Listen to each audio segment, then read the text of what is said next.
Hi everyone.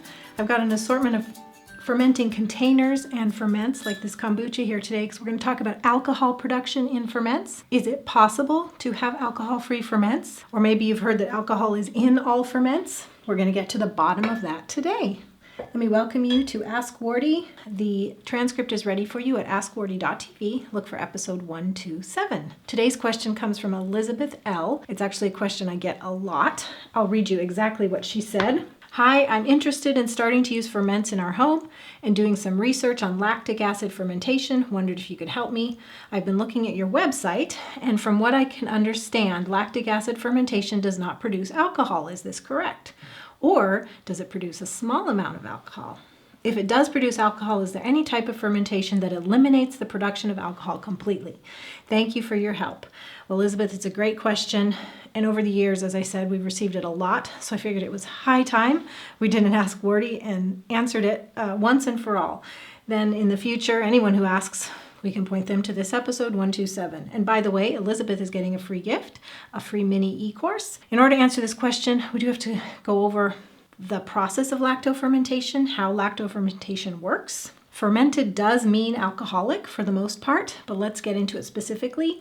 So lactofermentation involves the work of lactic acid bacteria.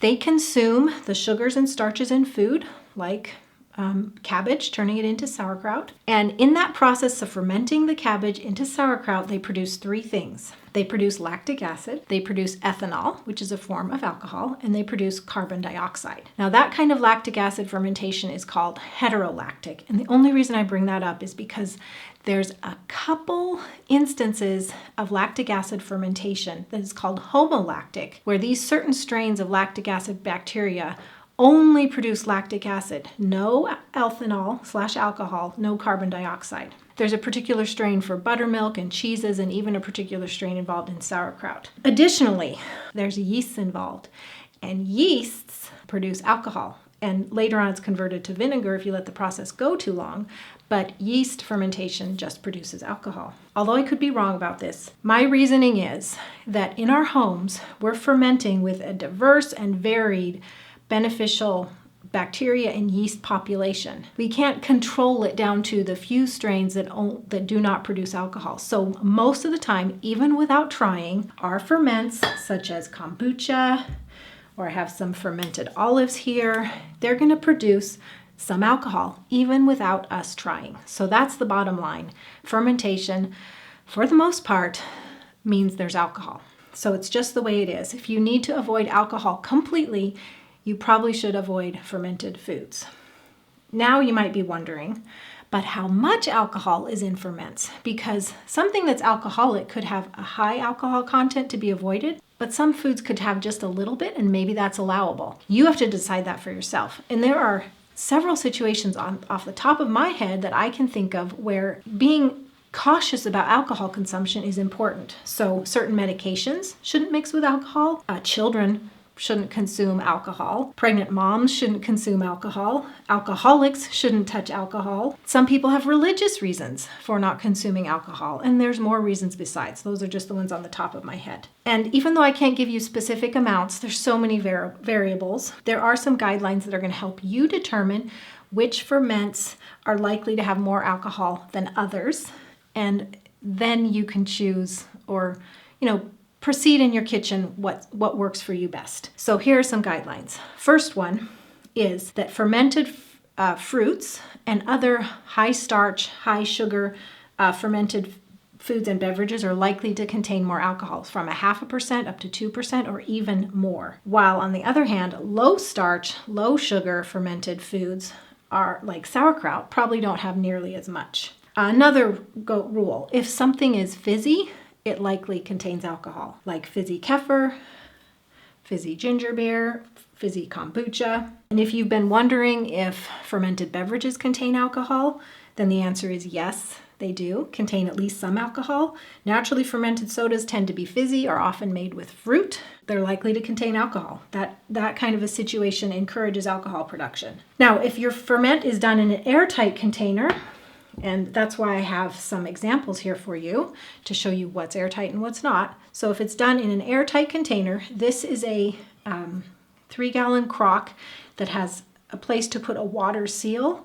And once you put the lid on, this makes it airtight. The German crocks that are similar to this one are called harsh crocks, if you've heard of that. Harsh, H-A-R-S-C-H, is probably the name. This one is from Ohio Stoneware. These have a water barrier, a moat, to make it an airtight situation. The water prevents air from getting into the crock. You can create an airtight fermenting environment with a Fido jar such as this. Now I just have dried fruit in here, but there are kits on Amazon from Pickle It where you can take a Fido jar and you can convert it to be an airtight fermenting container. So if you're using an airtight fermenting container such as a Fido jar conversion or one of these crocks that has a water moat, because alcohol in the presence of air eventually converts to vinegar, even if in this closed system you're minimizing the amount of alcohol, you're also locking it in and preventing it from being converted. So it's kind of a catch-22. Elizabeth, you're writing the question asking, is it possible to have alcohol-free ferments? To my knowledge, it's not possible. You're going to have some even without trying. But here is how you can minimize alcohol in your ferments. And some of this is going to be a little repetitive because I just showed you some guidelines, but I'm just going to step by step walk you through some rules you can follow to keep alcohol production down. Number one, ferment low starch, low sugar foods. So you probably, for this rule, would be avoiding fruits and you'd be sticking to low starch like cabbage for sauerkraut. Two, if you do ferment sugary foods such as fruits, allow them to sit in the open air for a while after the fermentation for the alcohol to convert to vinegar through your powers of observation. Fizz goes down, alcohol taste goes away, vinegary taste goes up. You're going to have to use observation for that. Three, start your ferment in a closed fermenting container such as a crock like this or a Fido jar conversion that the Pickle It offers. So you're going to start your ferment in that. Once the ferment is kind of done, you know, like if you did milk kefir, you know, it's set. If it's sauerkraut, you know, the cabbage has gotten to the point where you consider it fermented, then you would change to an open air situation to let any alcohol disperse and or convert to vinegar. Four, avoid fizzy ferments. And similarly, you would ferment foods until done, but not longer to minimize fizz. An example of this would be if you're making dairy kefir, you would make your kefir until the milk is thickened. And kefir, by the way, is very similar to yogurt, but it's thinner and it typically does produce more alcohol if you let it get to that point. You would just ferment until it's thickened, but don't let it get fizzy. And that's how you can keep the alcohol down. In case you're interested, my friend Patty wrote an article for our site. It's called Fermenting in Pickle It Jars. I just told you about the conversion kits to convert your Fido jars to that. The link is at the show notes, askwardee.tv. Look for episode 127. And in that article, she talks about using a closed air fermentation system, such as the Pickle It system, to reduce alcohol content as well as other things like histamines. So anyone that's having histamine intolerance is going to benefit from this as well. If you'd like more fermenting info, reviews, and recipes, I have a lactofermentation 101 video series on our site. You'll find the link to that at the show notes. If you haven't already, I have a free download for you. It's a cheat sheet called Fermenting Formulas, the Fermenting Formulas cheat sheet. Because all ferments basically follow general formulas. You need a certain quantity of fruits, certain quantity of veggies. You might add a starter culture, certain amount of salt, certain amount of brine. And so in this document, I give you the formulas for salsas, relishes, chutneys, pickles, krauts, beverages, you know, just how much of the major ingredients you need so that you can create safe to eat, delicious ferments using your own seasonal vegetables and fruits, whatever you have on hand. You can get that at tradcookschool.com/ferment sheet, where ferment sheet is all one word. And also, we do have an extensive archives of fermenting. Did I say that right?